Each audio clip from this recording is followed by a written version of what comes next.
দেখেছেন কিরকম প্রতিহিংসা জঙ্গিপুর শামসেরগঞ্জ ধুলিয়ানে। এই সত্যি ভিডিওগুলো দেওয়ার জন্য ফেসবুক 1185 ব্লক করেছে 918টা, এক্স হ্যান্ডেল 358 কেস করেছে সাইবার ক্রাইমে, 338 ব্লক। দেখুন কিভাবে রাজ্য সরকার হিন্দু নিধন, হিন্দু বাড়ি জ্বালানো, হিন্দুদের উপর অত্যাচার সোশ্যাল মিডিয়াতে দিতে দিচ্ছে না। 1185 জনের বিরুদ্ধে কেস করেছে, 918টা এফবি অ্যাকাউন্ট ব্লক করেছে। কোন রাজ্যে আছেন আপনারা?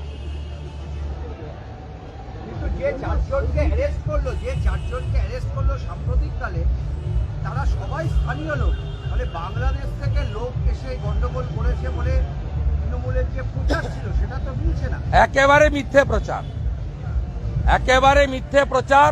ধুলিয়ানের চেয়ারম্যান, ধুলিয়ান টাউনের সভাপতি মেহবুব আলম, ফারাক্কার এমএলএ মনিরুলের দাদা কাউসার, এরা দাঙ্গায় নেতৃত্ব দিয়েছে।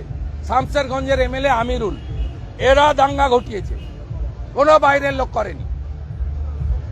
আর শুভেন্দুদা, দেখা যাচ্ছে যে চাকরি হারারা তারা পথে রয়েছেন, আবার মুখ্যমন্ত্রী শালবনীতে গিয়ে চাকরির প্রতিশ্রুতির কথা বলছেন, প্রচুর চাকরি হবে।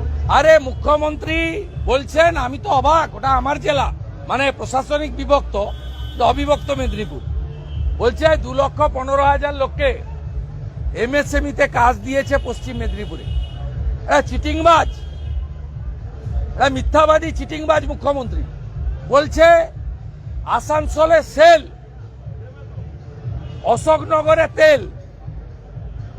বলছে অশোকনগরে ভা কিচ্ছু নেই, ল্যান্ড অ্যাকুইজিশন হয়নি ওএনজিসিতে, আর সেলের আধুনিকীকরণ কেন্দ্র সরকার করবে। বলছে আবার আজকে বলেছে, অনেকদিন চেপেছিল, তাজপুরে নাকি পোর্ট হচ্ছে। তা আপনি তো দীঘা যাবেন, 4 দিন থাকবেন, তাজপুরের পোর্টটা একবার দেখে আসবেন কেমন কাজ চলছে। মিথ্যাবাদী ফেরেবাজ। আপনি ভাবতে পারবেন এই সঞ্জয় জিন্দাল এ আরেকটা চিটিংবাজ।